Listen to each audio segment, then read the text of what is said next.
Welcome to the Getting Real with Hilary show, where ordinary heroes tell extraordinary stories during unique and never been heard before conversations with your host, Hilary Arno Burns. Hilary's unique listening and way of asking questions results in conversations that aren't usually talked about, so you can create the life that you really want but are afraid you can't really have. We are demonstrating the greatness in the human spirit and creating a world where we all reclaim our birthright of joy, happiness, purpose, and passion. Now, here's your host, Hilary Arno Burns. Welcome to the Getting Real with Hilary show, and today I have a very special guest. Her name is Felicia Nagamatsu. And she is a global advocate for full spectrum intelligence. She's also a speaker, a teacher, and a coach. And one of her greatest claims to fame is that she stayed with the same man for 47 years. So welcome to the studio, Felicia. Do you like the way I said that? So they haven't actually been married for 47 years, but she's been with him. So I said it in a different way, right? You did. We started as dance partners. That's how we learned how to get along together. You did? What kind of dance? Ballroom dancing. So what was your favorite? Oh, we were really, really good at the waltz, but we had a terrific cha-cha. And it was just, and we were serious. Like we had full-time jobs, and we were about 30 hours a week at ballroom dance practice. And we just, when you dance with someone, you really get to know them up close. How did you become partners? Did you meet him there, or did you go there with him? I went to a wedding and watched my aunt and uncle dance. And I said, wow, that looks like fun. I think I'll do that. And called a dancing studio, and they didn't answer the phone. So I called another one, and they did. So I wound up there. And that's where Brian was a dancer. And so we got to know each other through there. And there were not many available single men, which is why I figured I would take him, because I didn't really like him all that much. And that was a great place to start. Like there was no romantic interest in there to, make things get funky. So we just really worked hard at our dancing together, and we were very, very much professional. We worked hard. We showed up, and I later found out that if I hadn't been on time, he never would have continued dancing with me. And so I just think that you never really know the importance of being on time until years later. So like the first night, someone paired you up, and then you stayed. Like, well, I know that was all prearranged. I was at the dancing studio, and they said, well, there's this guy, I think that you'd make good partners. And so they sat us together at this ballroom, a banquet. Yeah. So I said, oh, there he is. It's been all set up. I sat next to him. I started to talk. We got friendly. We started to talk on the telephone. I didn't find out for years that he had no idea that they had set us up. And so I just assumed that they had told him what they told me. This is a really good dance partner for you. You guys will do well together. So, And it is, it's a terrific way to get to know somebody, is to have a hobby with them. Yeah. I highly recommend it. But it was kind of random. So had you danced before, either of you, or were you learning from scratch? He started dancing about a year before me, which was perfect, because in that style of dance, the male has a lot of leading that is done. And so it was great that he was a year ahead of me. And did you do any competing or anything, or you just did? Yeah. You did? Yeah, we did. Hold on. Don't go away. Did you have the outfits and the whole thing? I don't know if you can see this, but here's us at a competition. And Brian, the number pasted on his back. Yeah. And I've got, a fancy costume on, and we started winning.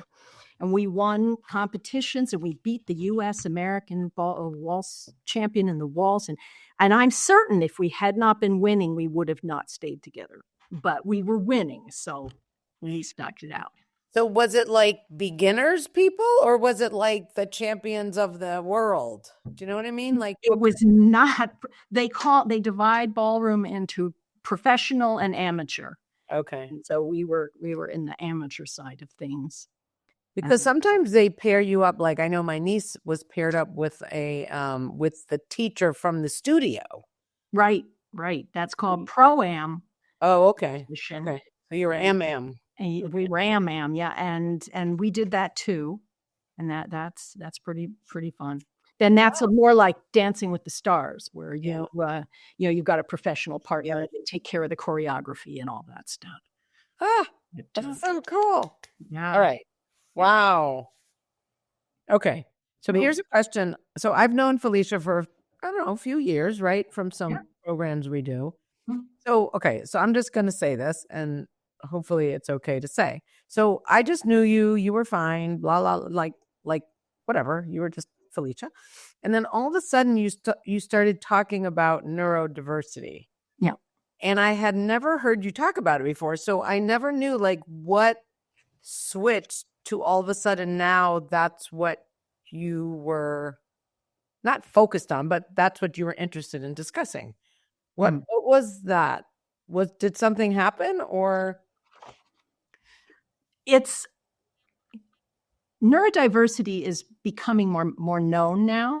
Mm-hmm. I knew for years that I was bipolar. Oh. And it wasn't until very recently that I realized there was a whole lot more to it. That along with bipolar, I had genetic traits of ADHD and OCD and, autism. And so I became aware that there's this whole world of different ways of neuroprocessing, of thinking.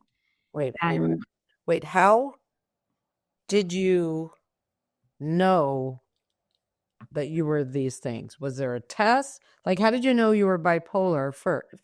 So for a while you knew you were bipolar because someone said you were, or because there's a whole world of bipolar, and various members of my family were there before me. Okay. And I have really been in this world since I was a teenager. And experience. I knew from a very young age that I was different, and I didn't want to be different. I knew I had anxiety, depression. I knew I had the mood swings. I knew other members of my family had a bipolar experience, and I wanted to make it go away. So I would say that I'm just trying to think now, maybe. I don't know, maybe 60 years, I've been trying to be normal and hiding. But if that was normal in your family, mm-hmm. then how would you know that wasn't normal? It didn't work very well for me. There was a nonstop experience of anxiety and panic attacks and despair and grief and shame and silence and something's wrong with me and hiding. And I knew that it's no way to live. In fact, I really didn't want to. It was a very, very challenging time. And I've been working on getting rid of this quietly by myself, not talking to anybody, trying to make it go away. Okay.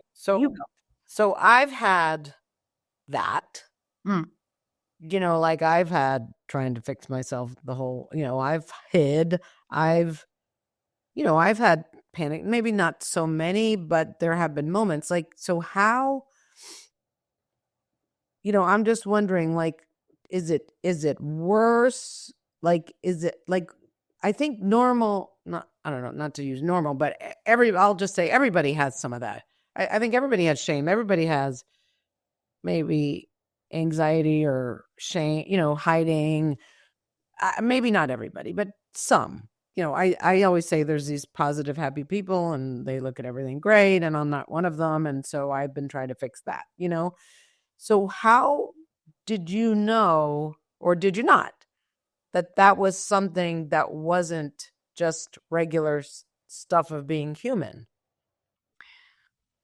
I would say that when I was growing up, nobody talked about any of this. And I thought this is just the way the world was, and it was definitely something that I grew up around. And my sister used to tell me that, you know what our problem is, Felicia? Our problem is that we're Italian. I used to, and I laughed, but there's a certain cultural experience of being very vivacious, very emotional, passionate about stuff, passionate, happy, passionate, not happy. And so, when you're a kid, I say children have no idea Right. what normal is. So were you like trying to not act those things? Well, I made it my life mission to get away from my family.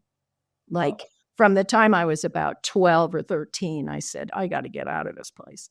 And I could see, being an intelligent person, I could see my ticket out was college. So I said, okay, I'm going to leave. I'm going to go to college. I'm going to, my life will be different. I'm not going to be like this. And so that was my road out. And where did you grow up and where did you go to college? I was born in New York City. And moved to Connecticut and grew up there till I left for college at Boston University. And where? I know you might have told me where you were in Connecticut. Where were you in Connecticut? I was in a little town called Stepney. It's Stepney, Connecticut, which is, I would say, a little bit south of Newtown. Oh, okay. Yeah. I'm not far from there. Okay. And then you go farther south, you hit Bridgeport. Right. Okay. Yeah, that's not far at all. Okay. I know I've seen Stepney, and then you went to Boston University, and what did you study there? I could not figure that out. So I left. I said, I can't afford debt.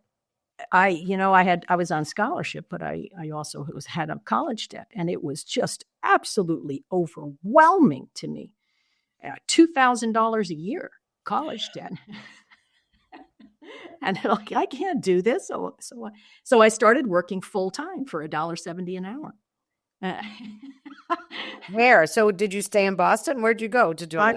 I was actually in Boston. I was in college full time, and I started to work full time, and I rapidly got overwhelmed. $1.70 an hour doesn't buy you much even then. And what were you doing? I was working as a cashier at a drugstore. Oh. So, yeah, I was in real trouble there. Well, then what? Then what'd you do? Then I went to work at a bank. Oh. And so I was a secretary and became an office manager, and I became a stock and bond trader. And all the while, one of the things that I learned very young was how to I'm a great actress. I learned how to act normal.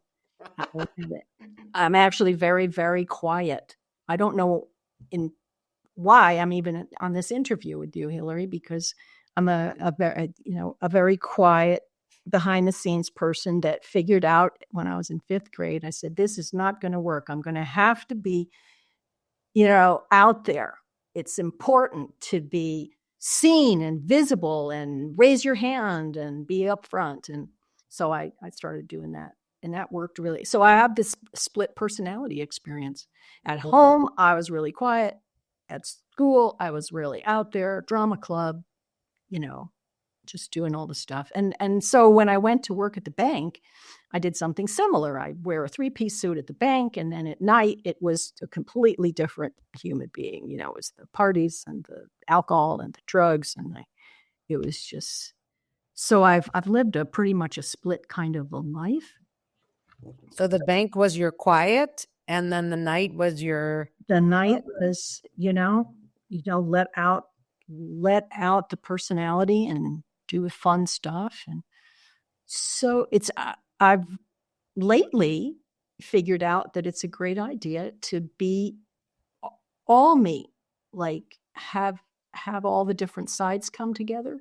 And that's really what being with you today is about bringing the different parts of me. It's like I want one me to be with all the people in my life and let them know what I've lived with. There's stuff that people don't normally talk about. And I'd like to share what I've learned, because there's been a tremendous amount of suffering in my life, and a lot of it was just simply misunderstanding. I just didn't know.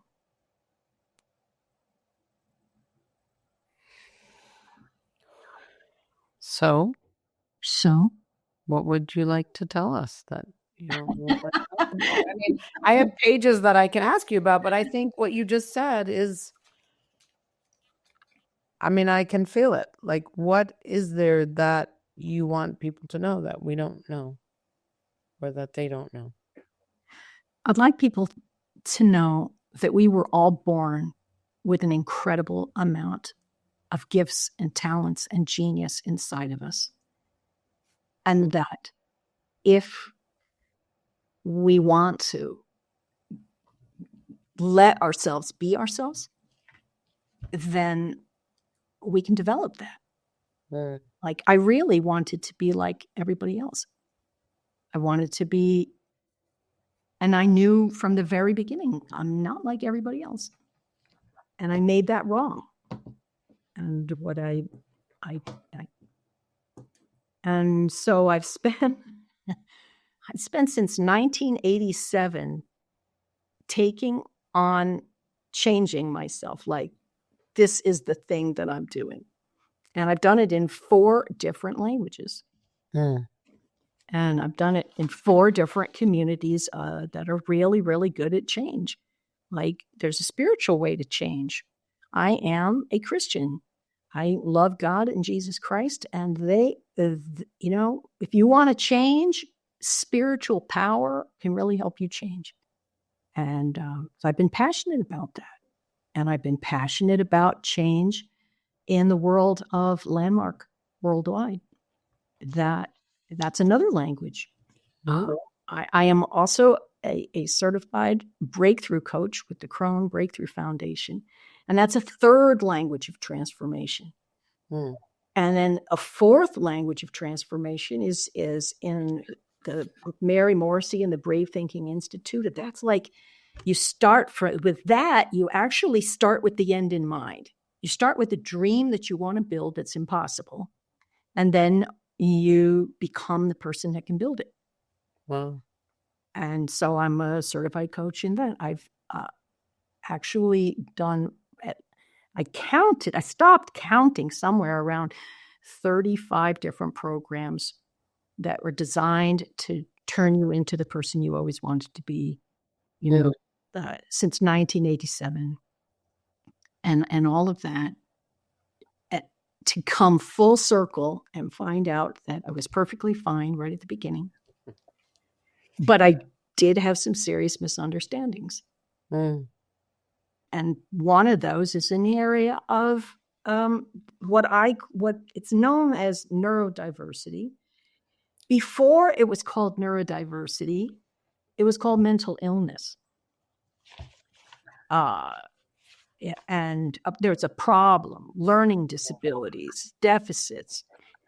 And now I just see a whole different, like, what if it's just a different way of thinking, a different way of reading, a different way of seeing the world.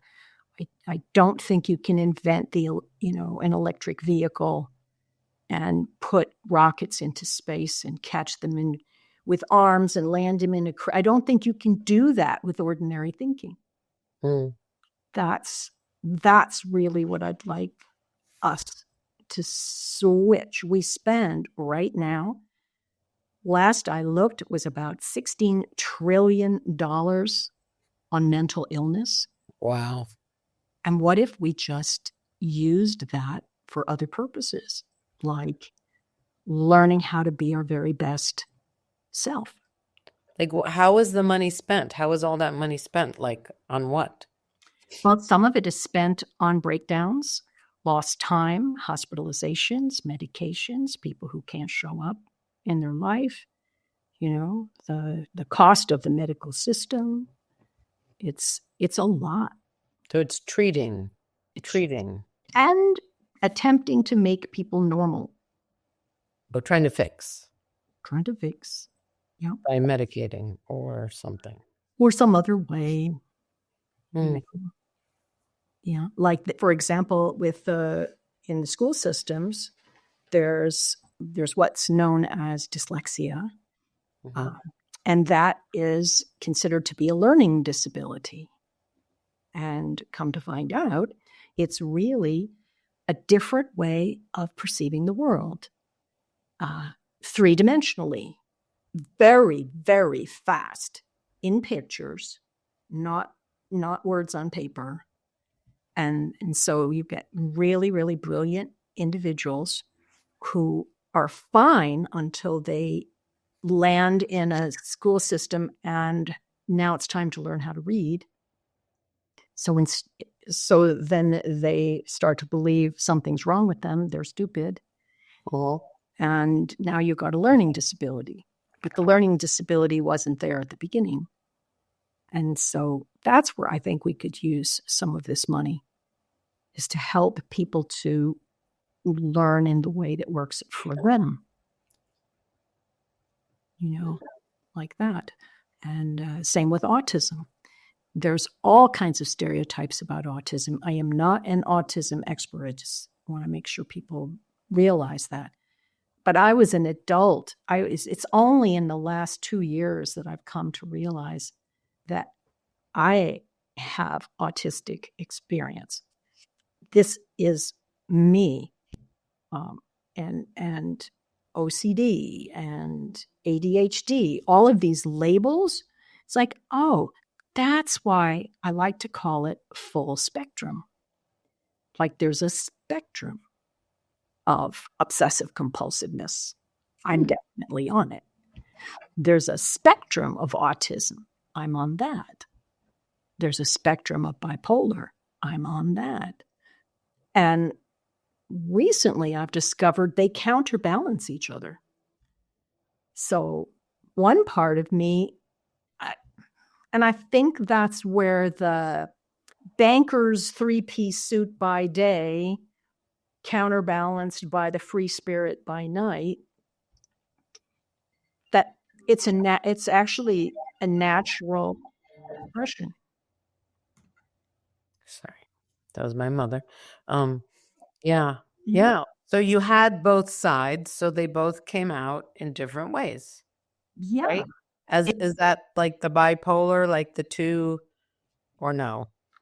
Or for me, the bipolar experience is actually more like a wave, highs and lows, a capacity for very high highs and very low lows. So do you take a drug for that, or do you just manage it yourself?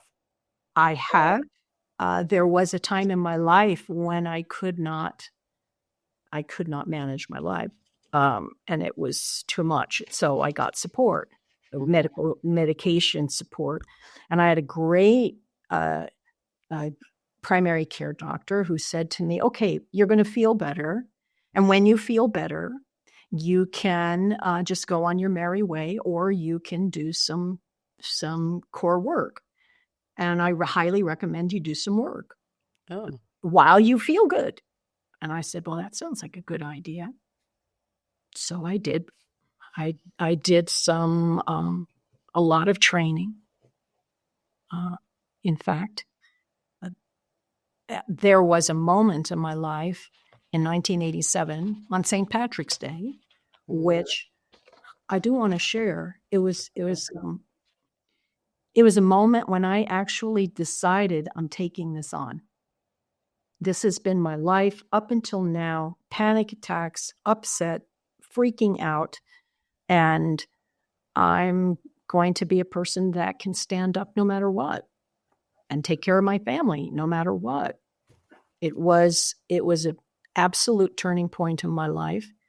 And that was 37 years ago. And that's when I actually started to train myself and say, I am not a victim of this. I am responsible for this. And I started taking on the training.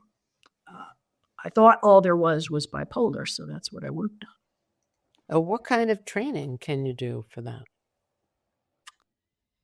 Well, there's a lot. I call it. I took a course with Ken Wilber, and what he said, I loved it. He said, "Wake up, grow up, clean up, show up." So, write that down. Wake up, clean up, grow up. Grow up is next. And show up. Clean up is the third piece. Oh, okay. 1, 2, 3, and 4. Wow. Right. So he's the first person that I ever heard that talked about the different types of intelligence, that there is a spiritual intelligence, an emotional intelligence, and there's an intellectual. We all get that, Yet there's just the intelligence of growing up through the basic stages of human development. And I took them on. At first, I didn't know what I was doing. I just knew that I was going to stop having panic attacks. And so how old were you then? Let's see, 1987. I would have been 30, 35. Yeah. You're 35. You're already with Brian. I was married to Brian. Did you have kids? We had no children. No. And it was a day in my life when I flew to New York to help my mother. And I got to New York and I saw her and I realized my mother is dying, and she might be dying today. Like, she was really, really sick. And I went into a panic attack. No surprise. Yeah. That was my pattern, to go into panic attacks. And I literally couldn't speak up. I could not advocate for her. I was with her in doctor's office. I literally couldn't speak. And Brian said to me, "Felicia, what would you do if it was me? Would you just let me with you, or yeah, he had flown. We flew from Boston to New York City on St. Patrick's Day. We got caught in the St. Patrick's Day parade. It was surreal. There we are on Park Avenue trying to get from one side of New York City across town. No, you can't. You cannot do it. We could. Actually, we did. The policeman stopped traffic for us. He stopped the parade and let us go through. What did you say? Thank you. Thank you. Did you say, I have to see my mother? Like, how did you get them to do that? I don't remember that part. That's amazing. But I do. It was a dramatic day, and drama works for me. But that was the day that I pledged that I would be a person that could stand up and speak for my family no matter what. And so I started the process, and it included spiritual intelligence, waking up to the fact that there is power, spiritual power, far, far bigger than me, far bigger than any human being that can help me do anything. And then there's the grow up part. I came to learn that there are stages of human development, and there's, I said, finally, I don't care. It's not like about someone's at fault. I don't blame my parents. They loved me. They were great parents. But I never learned how to get to be a healthy infant, a healthy toddler, a healthy school-age kid. There's healthy teenager. There's a lot I had to learn. I'm looking at our timing here. Thanks for letting me talk. No, it's great. Well, I want to know, so you were saying, and then, I don't know, the phone rang or something. Brian said, what if it was me? What if it was me? What if it was me and I needed your help? Were you going to just let me lie there on the floor? Like, and that really, really, it just struck me. For some reason, what he said changed my life forever. And I didn't know Ken Wilber at the time, but I'm growing up. That's what I'm going to do. And then how did you, all right, we have to do the commercial, but I just want to know, you made the decision and then did you go back to your physician and say, okay, I'm ready for the training? Or what did you do? Well, isn't that a good place to stop and pause? And I want to know now. Fuller. All right. Will you remember it? I will remember, and then I'll tell you the secret. What did you do now? Because I'll forget. I'll be like, what were we talking about? Okay, Kim. All right. Right back after our commercial break. This is awesome. All right. See you in a minute.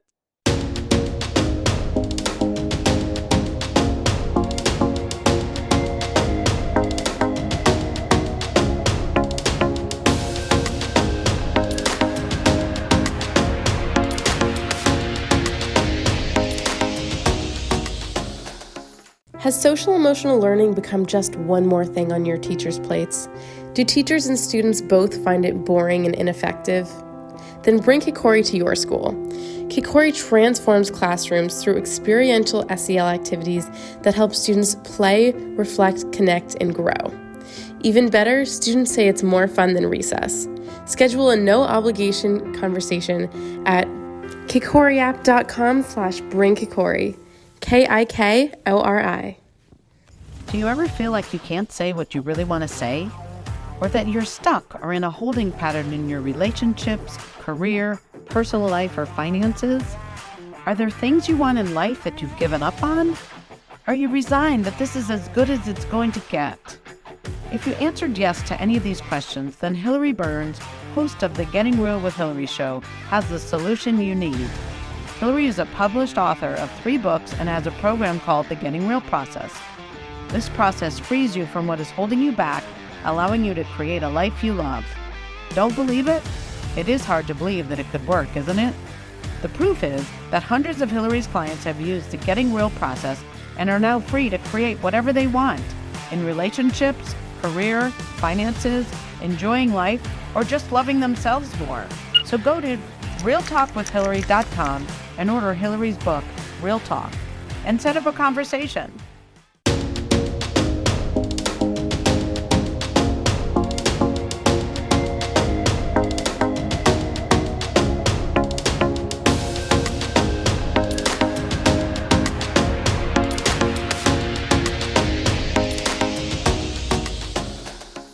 And thank you, as always, to our sponsor, kikoriapp.com. They are committed to children developing and being the best that they can be, just like we're talking about now. And they are all about experiential, social, emotional learning.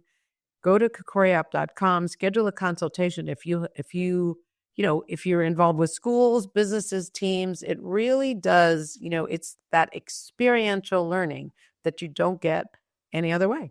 So that's what I recommend. My daughter works for them. It's a startup.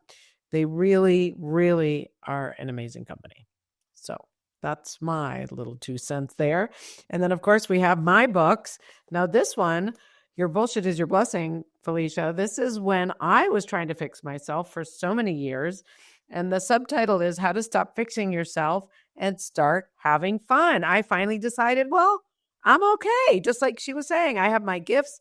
I started using my negativity as my gift instead of trying to fix it. And I'll tell you, I have so much more fun now. So you can find that on Amazon. We have Real Talk that we were talking about. This one is about speaking up, just like Felicia's doing, and saying what you don't think you can say, what maybe you don't want to say, but you know what? The saying of which gets you free. There's a program in here that really does work. I use it myself all the time.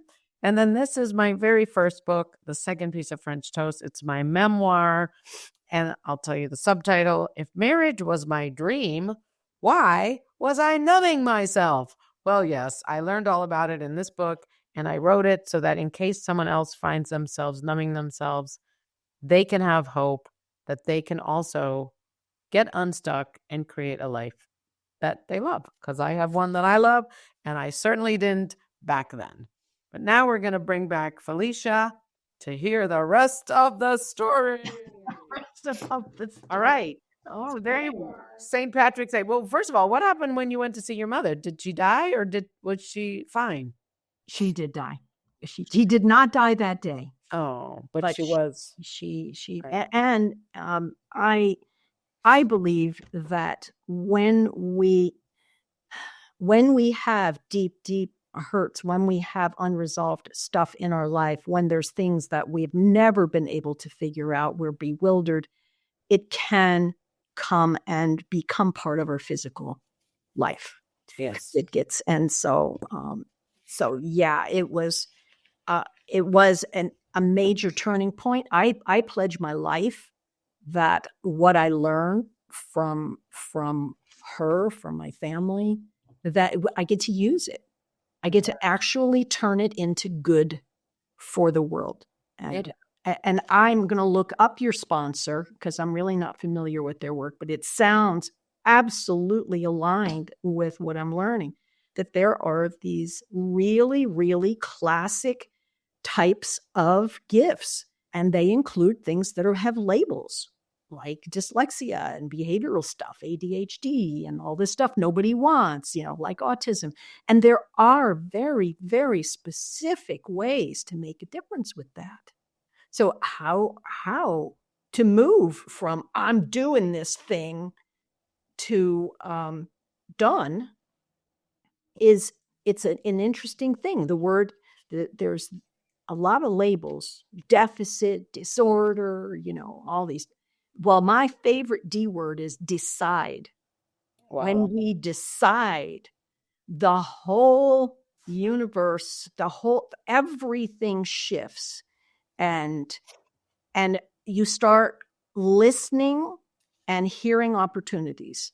Then I began to seriously study and take on, okay, I know what I don't want. I don't want anxiety and panic attacks. And I just tried one after another after another. Now, in those days, there was not the context that I love. I commit my life to shifting for the context from something's wrong here, the mental illness, the disability, to train your genius. And with that's trainyourgenius.com. We hold the space for this conversation. I actually certified and trained in energy medicine, rapid eye technology. I said, as long as I've got to learn this stuff, let me get good enough to help others as well. I trained as a belief breakthrough coach. I trained my favorite for building a future that you don't have yet is the Brave Thinking Institute. I certified as a coach with them, as a dream building coach, is you actually formulate a dream and start taking baby steps toward the dream. Along the way, you find everything that you are that isn't going to be capable of building that dream. For me, anxiety, panic attacks. But when the dream is big enough, then you find a way and you make a way. What happened for me shortly, with a couple of months after my mother died, is that I got up the courage to become a parent. And I never forget, my mother-in-law said, listen, you're 36 or 35 years old. This is not like going and opening up a P.O. box. You just got to, if you really want to be a parent, you have to do something about it. But for us, it was like opening up a P.O. box. Hey, let's have a baby. And like in a month, it's like, oh, we're going to have a baby. That now you've got a person with me with panic attacks, incredible anxiety. And now I'm pregnant. I've got all the hormones going on and things really got serious. And so what happened for me was there was this incredible human being coming into the world. And I knew I have to show up for this kid. Wow. And when he was born, I looked at him and said, who are you in there? And I knew I'm doing anything I have to do to be a good human being for this new life, this new person. And so I prayed every single day, let me just stay one step ahead of him. He's like a newborn. Let me be a newborn and 2 months old. It's like, and I started building and growing up piece by piece. I must have read, I don't know how many thousands of books, studied stuff, and just had breakdown after breakdown. And every time I would just cry and say, I can't do that. And then I would get up because I had this little one. And I wanted to be a good human being. And so the process is to actually decide. I personally now like to decide on things that are impossible. That really spurs growth for me. Hence, I'm on this show. Like, right. And Train Your Genius is an impossibility for the person that dreamed it up. I dreamed it up. You created it. I created it. Yeah. I created it. It is an idea that what we really need is a community that can hold the space, that we're fine. And all we need is to figure out how to live the life we love. How just like your book. Yeah. And you start where you start. And some of the diversities are really challenging, but I'm so impressed. There are programs right now, the Davis programs in the world of autism, teaching the basic concepts of self. They've got programs for dyslexia and ADHD. I've personally done the ADHD program, one of the hundreds of programs I've done. How do you know what to do? You just start where you start and see how far it gets you. And so with the panic, I just want to go back for a sec. For the panic attacks and anxiety, let's say somebody have them. What? And I know there's a lot of people who do. Yeah. Where would you direct them? Like, how did you actually, because if you're in a panic attack, you have to be pretty aware to get out of it. You know what I mean? You have to have. I think awareness is probably the first step for any of it, because when you're in it, you're in it. But if you can say, oh, I'm in it, you have some power. If you're just in it, right? I mean, that happens to me with whatever my stuff. When I'm just like, I was having a freak out. Was it yesterday or today? Both. But if I can see it, I can have some power. When I'm just in it, there's not much. Do you know if that makes sense? Totally. The first number one is notice what you're noticing. Right. Okay. Well, that's like the awareness. Yeah. Okay. Yeah. That's the tool. And then after that, there is pause. And then after that, there are ways of actually breathing and orienting. When a person is in a panic mode, you're actually stuck in a reptilian part of the brain. Oh. And then the ability to actually breathe in a certain way, to breathe in comfortably, and then just breathe out like you're blowing through a straw. As you continue to do that, it takes your attention and puts it in your prefrontal cortex, which is the part of you that makes you human. And when you do that, your body must respond. It is your body cannot resist. If you breathe in a particular way with intention, you take and you flip your nervous system into a place where you can be oriented, you can think, you can choose. And that's a skill set, but you can't develop the skill set until you know it exists. Right. But you also have to, like what I saw yesterday, and I was I was mad. My daughter it seems so dumb, but I was in a rush. I was looking for my mug. I called her, she took it. And then, so I took another one. It spills all over me as I'm getting in the car over my brand new dress. Then I try to get it out with water, and now I'm soaked and I'm driving in the rain and I'm going to this client. And so, okay, I happen to have a drink.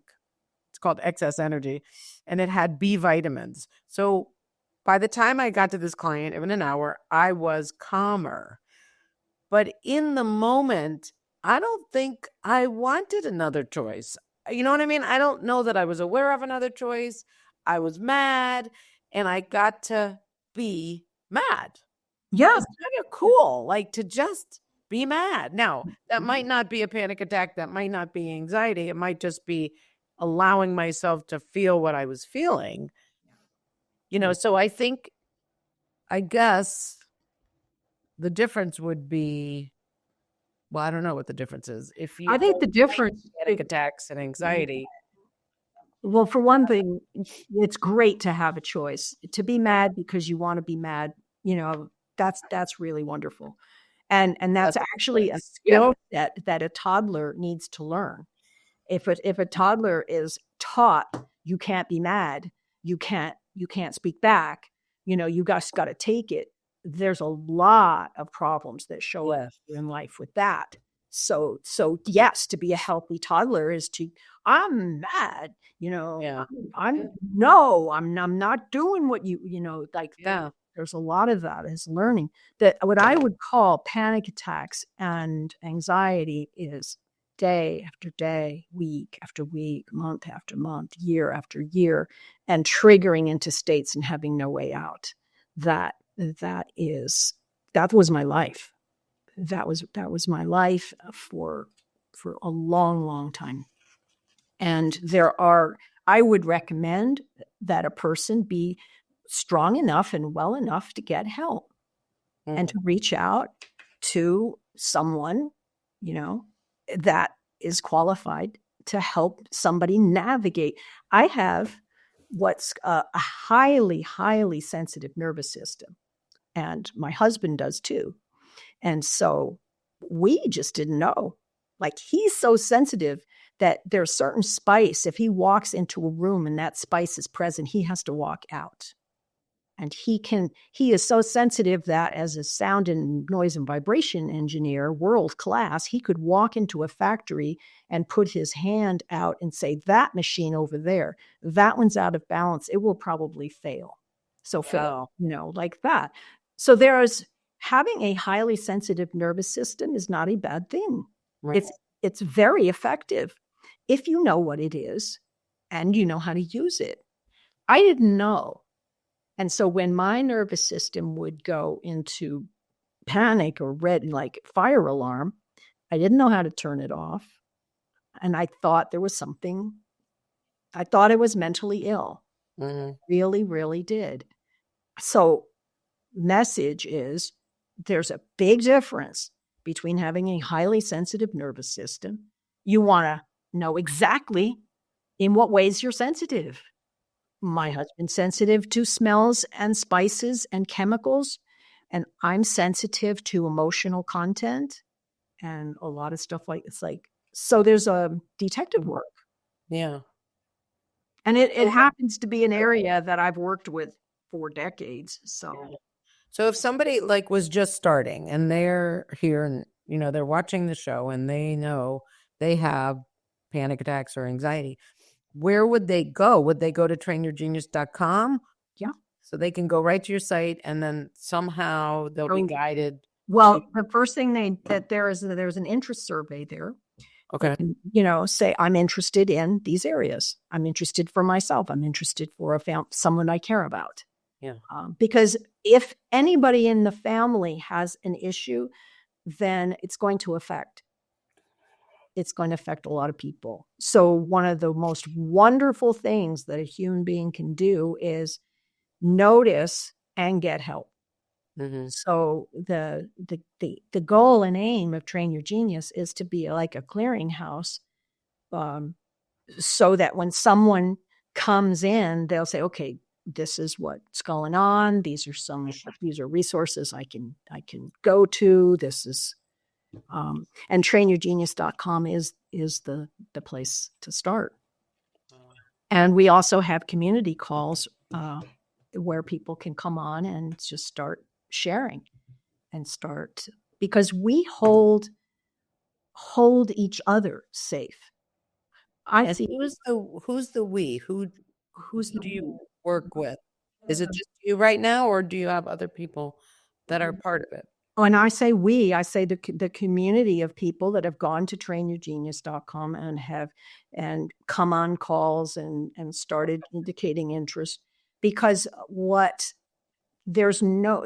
when we're alone, then we get in our head, there's nobody to talk to. Yeah. It's in the conversations of the community that we can say, oh, this isn't about me. This is the experience that we're having. For example, the pandemic. If you want to push anybody over the edge, you put in stress and the unknown and, Isolation. It was a global recipe. Fear. Yeah. And the biggest thing about it was the uncertainty. We didn't know. We didn't know how long. We didn't know what to do. We didn't know. And in that experience, I really, really learned that when anybody goes over their threshold of stress, they will trigger into types of behavior. And anything you got going on is going to get worse under stress. So I consider us a community of citizen scientists.